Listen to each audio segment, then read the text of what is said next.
Why won't he resign now? Why is it that this Prime Minister just won't fire that minister? Liberal Cabinet Minister Randy Boissonnault again under fire, this time over shifting statements about his family's Indigenous ancestry. As non-status adopted Cree and as a member of the Indigenous caucus. Boissonnault began using that label in 2018 after he says an Indigenous researcher suggested it. But that researcher told Global News he didn't do any research on Boissonnault's family lineage, that they had a few conversations about it. While Boissonnault says he's never presented himself as Indigenous, the Liberal Party did in 2016 when it promoted its Indigenous caucus. Boissonnault told reporters he had the party correct that claim.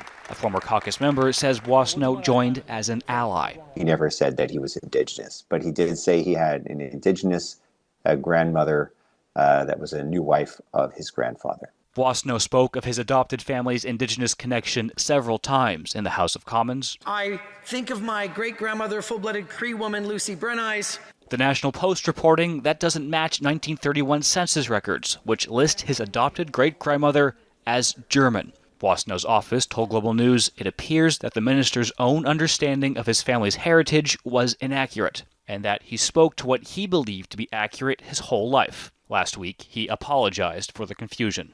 I apologize that I wasn't as clear as I could have been about who I am and my family's history. This comes after the House Ethics Committee calling Boissonnault back to testify for a third time after new evidence surfaced in an Edmonton courtroom where Boissonnault's old business partner, Stephen Anderson, is being sued over fraud allegations. New text messages suggest Boissonnault may have been involved in another multi-billion-dollar business deal after he went into cabinet. Boissonnault is not a party to that lawsuit. Anderson denies the fraud allegations, and Boissonnault maintains he's had nothing to do with the company since he was re-elected in 2021. If Mr. Anderson is using my name without my knowledge, which I never gave him permission to do that, then he should share that with the committee.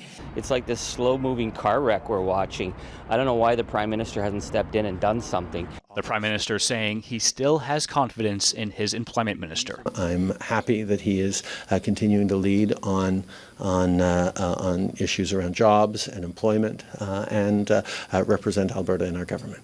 So, the lone minister from Edmonton keeps his job for another day. Nathaniel Dove, Global News.